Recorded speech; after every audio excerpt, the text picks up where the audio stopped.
Well, first of all, I'd like to thank, Justice Center, the Law Review, everybody else has made this possible. So good afternoon, Vic Fisher. He needs no introduction, all right? He was there in 1955. I was born in 1955, so we share a lot in common. So it's my pleasure to have an opportunity here to speak to Vic, because really he's one of the few people, as I said, he was there. So this is almost full circle when we talk about the 60th anniversary. We talked about a lot of things, and one of the things we wanted to talk about today was basically the judiciary. My name is Sen K. I'm a retired judge. I tell people I retired from full-time work, but I still dabble here and there. The important thing we really want to talk about was the Judicial Council, selection of judges, and the independence of the judiciary. The reason this topic is important is really this. It's been in the news, I would say. It's been flooding the news for the last, how long is it? Month? In fact, it brings to mind, my wife, Errol, shared with me this pie chart that one of our friends sent us, which said, I'm emotionally exhausted. And it says 10% childcare, 5% laundry, 85% Kavanaugh. Okay, so actually I wanted to set the stage by asking Vic, and let's start at the beginning. The Constitutional Convention happened in Fairbanks in November 1955. So tell us your experience of starting there. The gathering, who was there, how it was all happening.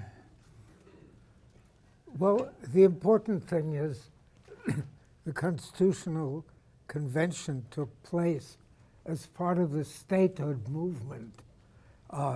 It was not just sort of academic exercise or a civic exercise. It was because Congress was considering statehood bills for Alaska as well as Hawaii. But Hawaii had written a constitution in 1950. And in 1954, Congress had not moved ahead on either Alaska or Hawaii to the point of approving statehood for both or one of them. And as Michael just told you, there was a messy previous legislature, and in 1954 there was a heavy reaction to that, and a bunch of fairly progressive pro-statehood people were elected. And in Congress not having acted, they said, let's have a constitutional convention, number one, to be on par with Hawaii, and number two, to show the Congress and the people of America that Alaskans are ready for statehood. And so a convention was called. A bunch of us, young people and old, mature people, ran for the convention to become delegates. I was not the youngest. I was the third youngest of the convention when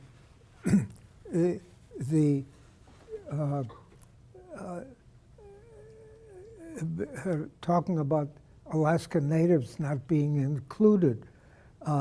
The concept of writing a constitution was a very ethereal activity. It was, the writing was at the Fairbanks campus of the University of Alaska, which was the only campus at the time. It was in one of the coldest winters Alaska had experienced. It got down to minus 55 It was below zero most of the time. The convention was away from Fairbanks about 4 miles. We had buses transporting us. There were no bars, there were no restaurant near the university. It was an isolated activity that was very well covered by the news media. Television was just coming. Anyway, I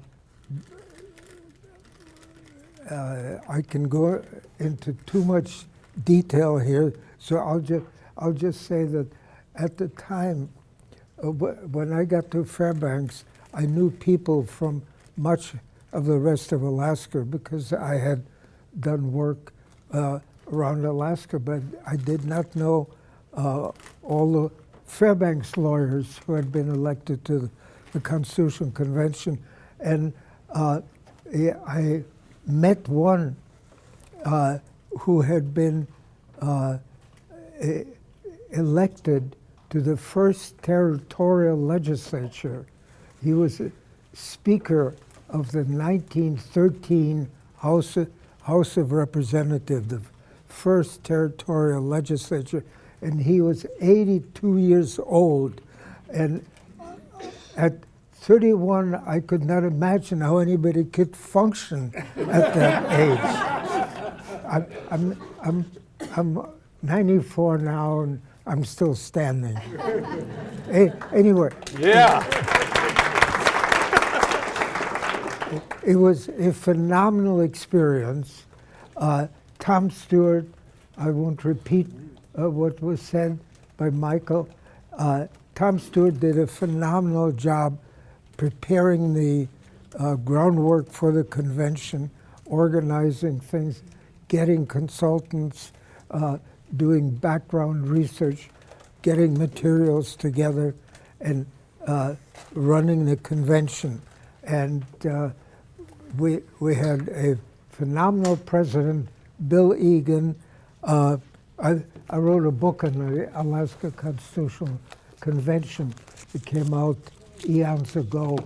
But if anybody's interested, I've got a few copies, and they're in the library, probably in the store. Yeah, I got mine. Amazon, you can still do it, and you can still get it on eBay. I would recommend it to anybody who's interested in what happened. This is really a historical document that Vic wrote. And not only that, he's also a renowned writer. He wrote another book called From Russia with Love. And we're not talking about James Bond here. We're talking about his life experiences. Well, I'd like to move on a little bit because, we're going to talk about Article 4. And we talked a little bit about the Missouri plan, right? And elected judges. How did this Missouri plan come about? Did it come out of committee? Where was the starting point? The Missouri plan it came out of committee. The chair of the Judiciary Committee was George McLaughlin, an Anchorage lawyer, a good friend of mine. He and I traveled around our election district, and he knew every bartender on the way to Stewart, and introduced me. But he was very knowledgeable. But at the time we were campaigning, he already knew all about the Missouri plan. He came to the convention ready to work on it, and it was a plan that was supported by the American Bar Association, the Judicature Society, and various other groups. And the Judiciary Committee met with the Alaska Bar Association. There was meeting in Fairbanks during the convention, and they got their act together so quickly that we had a 75-day work session over 90 days, and the judiciary article was the first one that came on the floor before the convention with, I think it was about 1 month and 1 day from the time we convened. Some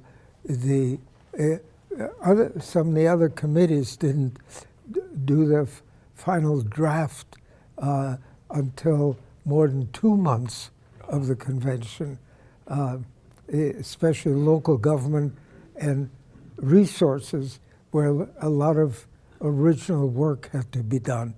And I might just mention in that context, we studied the Hawaiian Constitution, we studied the Constitution of most states, and mostly we learned a little bit from other constitutions, but mostly we learned what not to do.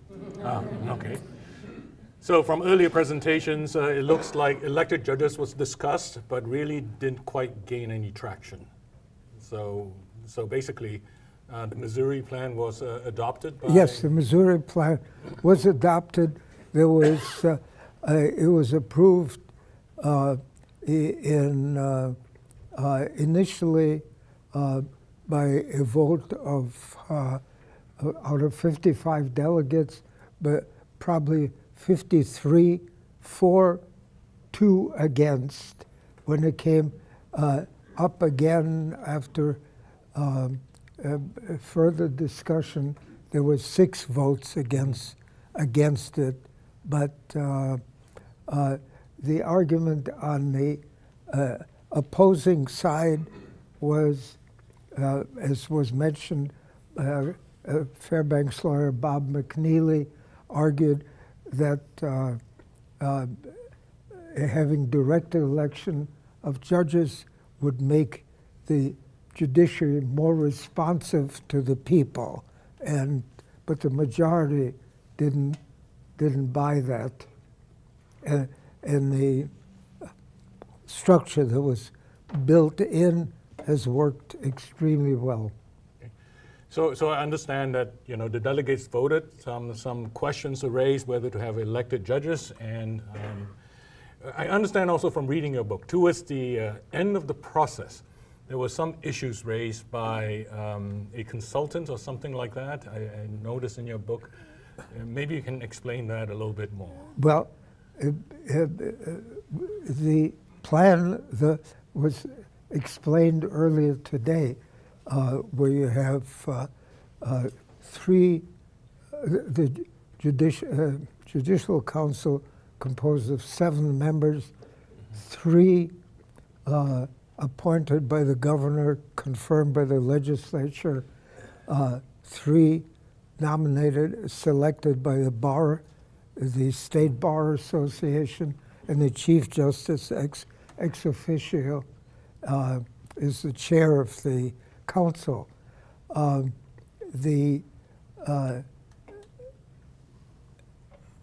That system has worked phenomenally well. There have been attacks on it, but the Judicial Council has been affirmed time and again. There were constitutional amendments to dilute the Bar Association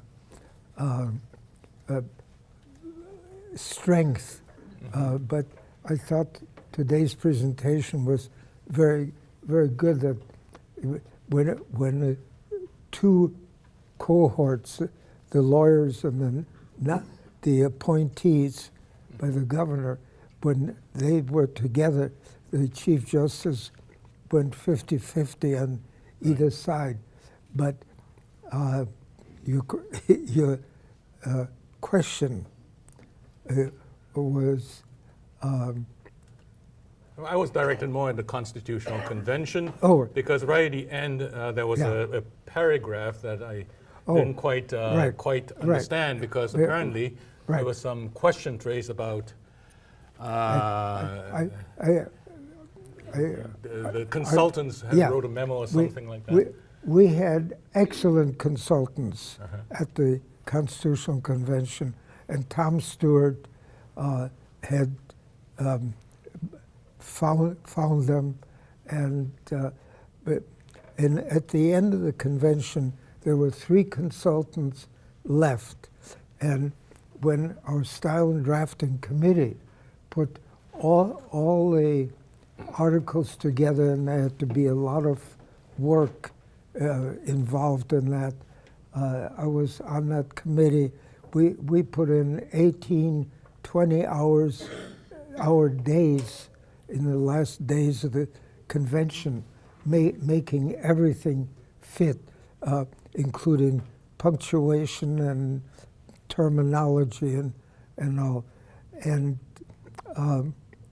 the 3 remaining consultants read over the whole draft of the final draft of the Constitution, and they came up with a memorandum to the president and the chairs of all the committees, providing a critique, including at on the judiciary article. They said that the Alaska Constitution would provide more control to the lawyers of the state, and not sufficient public control of the Judicial Council.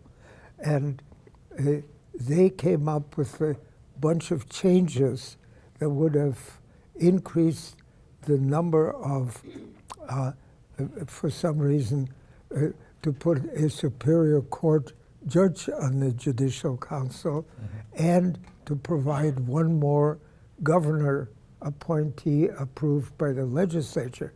And they also suggested having the Bar Association selections approved by the legislature, which from my standpoint, would have politicized the whole process again. But their recommendations came so late in the session, we were ready for adjournment. So the president and the committee chairs just paid no attention to that, and none of their, whatever the other recommendations were, none of them were acted on at all. So, yeah, so that was very interesting, because it seems like even right towards the end, there's some question about the role of the Judicial Council. You have described about the role of the Judicial Council. And the Judicial Council, and I'd say the public and the legislature, they've refused to go for changes. We've had several constitutional amendments proposed that would politicize the Judicial Council in various ways, and none of them got out of the legislature. The other thing that I admired with the Judicial Council is that one of our governors refused to accept and appoint one of the 2 recommendations made by the Judicial Council. The council has to provide 2 or more selections, recommendations. The governor said he doesn't like either one, give me more choices. And the Judicial Council said, no, we're following the Constitution. These are the 2 you get, and that's it. And the governor backed down, and that was a very important step. So the Judicial Council stood its ground, and how many times did that happen? When do you remember? Once or twice? Twice. Twice? Most governors have at one time or another encouraged the Judicial Encouraged, Council okay. to reconsider, but Okay. as Mr. Fisher says, Governor Murkowski really challenged, Governor Palin really challenged. Okay. There have been a couple of earlier ones that made public their challenges. Okay. But as said, Okay. the council has always stuck to it. They always stuck to it.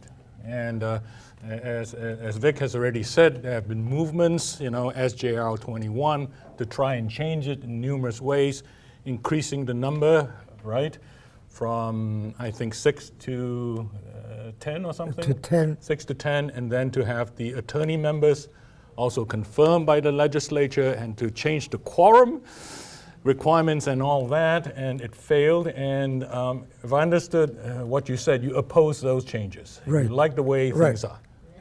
And Bud Carpenetti, who was our Chief Justice 10 years ago, he's been very active since retirement, defending the Judicial Council, defending Article 4 against all the attacks that have come from the right.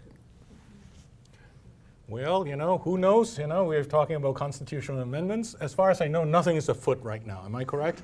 I've checked and I haven't seen anything out there. Okay, like to shift gears a little bit and talk a little bit. I mean, we don't like, during the Constitutional Convention, different methods of selecting judges were examined. Election of judges was basically, shall I say, not voted in, but we have retention elections. So sometimes it gets controversial, as it is today with Judge Corey, who seems to be, shall I say, in the crosshairs of some people. What are your thoughts on retention in election? Is it serving its purpose and affecting the balance that you all thought would happen?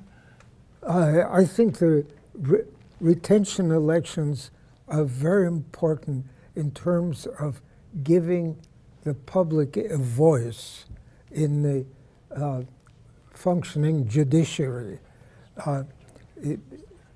The Judicial Council does the initial review of qualifications and so on, and there's a very detailed, extensive process, as was discussed, of evaluating the service of each judge and justice and providing that information to the public.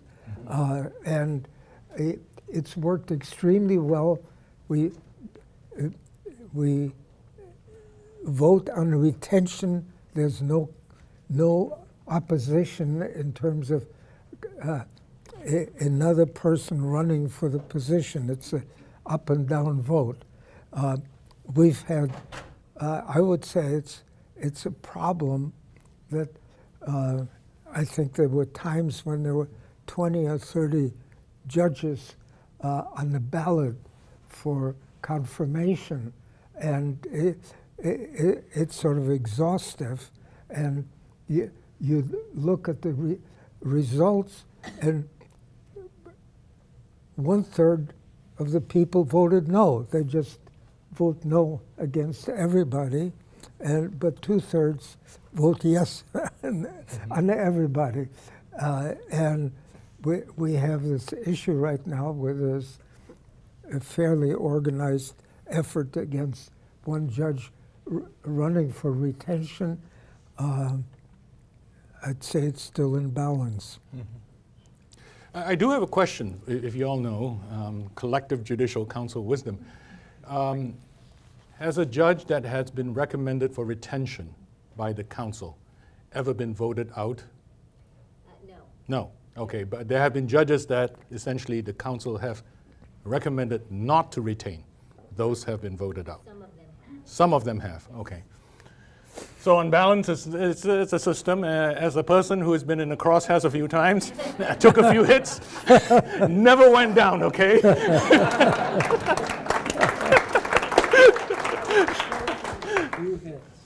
A few hits. So the judicial retention election. I know just want to touch base with you on this because I know part of what we talked about this morning was the whole, idea of the initial constitutional convention, where there wasn't a diversity in participation. You have a great memory. You remembered how many people stood for election and all that, and how it came about. I know that you also have you are a great defender of this Constitution as well as a great educator. And you've gone out to speak about this constantly. I mean, you need a speaker. Vic is there, and he speaks to young people, old people, crazy people like myself. He'll speak to anybody. But you have actually done a lot of work, right, to bring the Constitution to all Alaskans. Is that? Yes. Apropos the earlier discussion about Native issues regarding the Constitution, we have the First Alaskans Institute that is an outgrowth of the Alaska Federation of Natives. And it's sort of a research arm and think tank. 10 years ago, on the 50th anniversary of the Constitution and statehood, the president of the First Alaskans organized a tour of rural and urban Alaska to talk about Alaska statehood and Alaska natives, and it covered the Constitution and becoming a state. And the discussants were basically Lieutenant Governor Byron Malott, who is Native, and Native leader, and Janie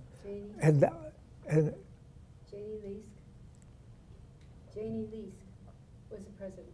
Oh, Janie Leask was the president, right, of First Alaskans. Anyway, the panel were Byron Malott and I, and we traveled to Bethel and Barrow and Fairbanks and Juneau and other places talking about these issues. And one of the issues that Willie and Sky discussed earlier today was lack of Native participation. Right.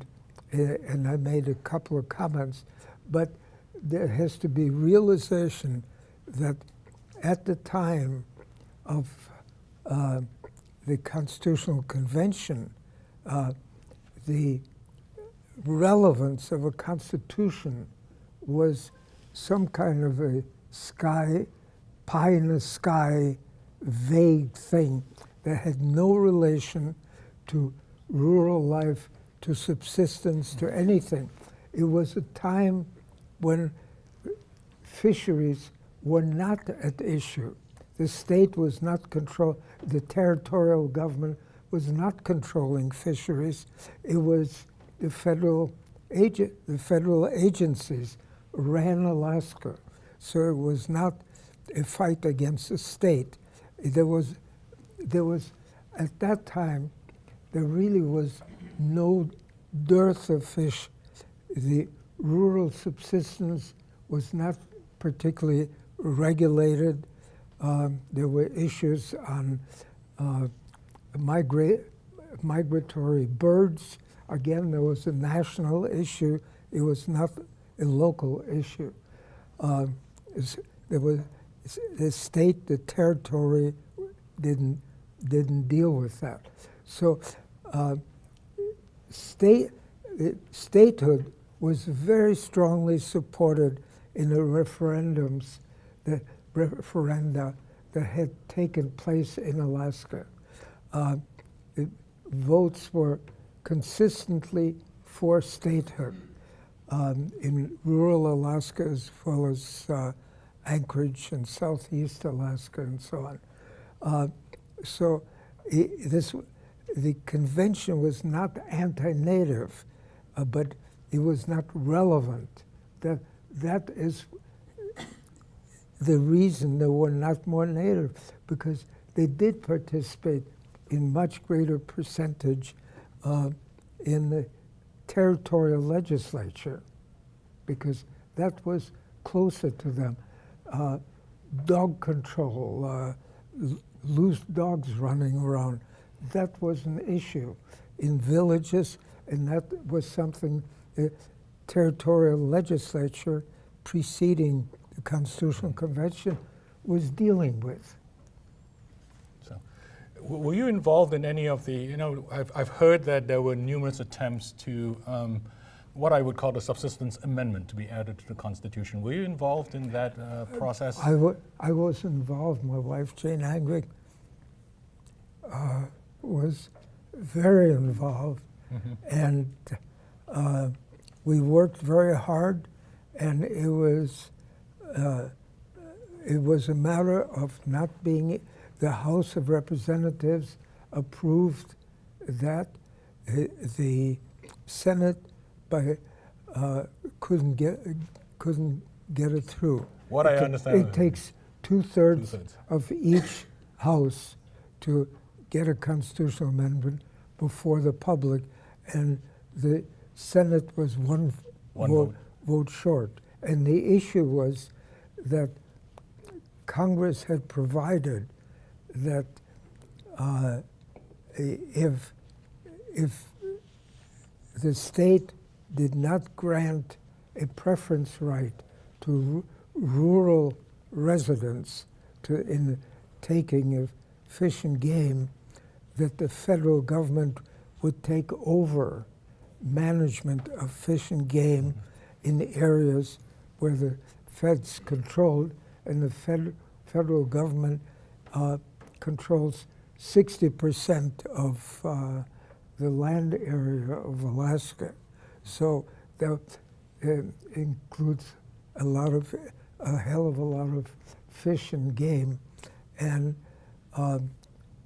we couldn't get that amendment through.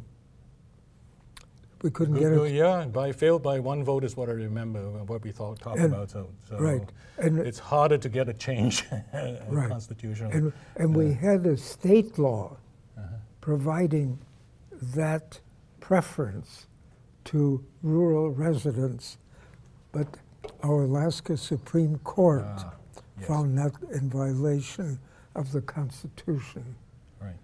which I didn't agree with them, but they had the last word. I know we could keep going on forever. I mean, I have probably 1,000 questions I'd like to ask Vic, I would keep going on and on, but I'm always in the interest of time. So I'd like to essentially ask Vic a couple of things. I know we're supposed to talk about, Article 4, the judiciary and all that. You have had now years of hindsight. Based on your observation as the design, as well as looking back, what are your thoughts? Is it working? Do we need to tweak it? Any things you'd like to share? Well, I think the Constitution has worked extremely well in most instances.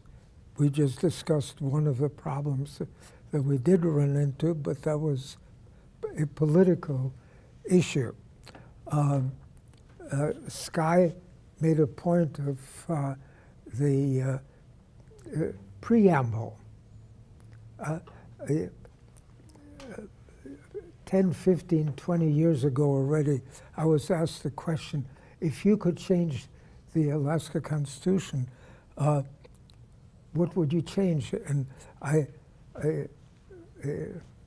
first thing I said was the preamble, that the preamble should have, and it should today, have the respect shown not to the pioneers with the pickaxe and the shoulder and the dog running in front of them, that it should recognize the indigenous cultures that existed for 10,000 years or more before we came and created a constitution. And the secondly was we have a marvelous local government article, and it doesn't provide for all sorts of levels of special districts and special taxing jurisdictions. Instead of that, it says taxation can only be at the city and borough. We didn't want counties. We wanted a flexible unit, and boroughs was the majority choice. But there was no provision for tribal councils. At the time of the convention, the word tribal was not mentioned once in the Constitutional Convention. I had worked in rural Alaska, and I had seen a few communities that had Indian Reorganization Act constitutions and so on, but they were not in conflict with anybody. They seemed to be strictly a federal creature and not related to Alaska. So that is another issue that I think needs to be worked. Willie mentioned the unorganized borough, which is a concept that was built into the Constitution, where the idea was that all of Alaska would be divided into regional units based on geography, topography, population, and so on. And the units could become organized and become first class and home rule regions. But all of Alaska would be in organized and unorganized regions where some local planning participation, coordination between state and local and federal activities could take place. The legislature, in setting up the local government structure, provided for organized boroughs and said, and the ones that don't organize on their own become one unorganized borough, which resulted in a borough that goes from the Canadian border all the way to the Bering Sea. Just, it's essentially unorganized, and it doesn't function in any way whatsoever. That is a problem that is going to remain with Alaska until the legislature does something, and that is not about to happen soon. Okay. Well, all right, we're way over time, so I'm going to wrap up and say, Why don't you see if somebody... Anybody with any questions? How do you feel about the next time that it comes on the ballot? Shall we have a constitutional convention? Well, Comes up every 10 years. I may still be around. The next next time is 2022, that we have the decennial question: shall there be a constitutional convention? ? And And the thing about having a constitutional convention is that under the existing Constitution, the entire Constitution existing Constitution can be thrown out and a new Constitution written de novo. And some people might like to have a chance to do that. And I would still vote no. Any further questions? All right. Hearing none, Vic, it's always such a pleasure. It's such a wonderful, wonderful, wonderful opportunity to hear. Mr. Fisher.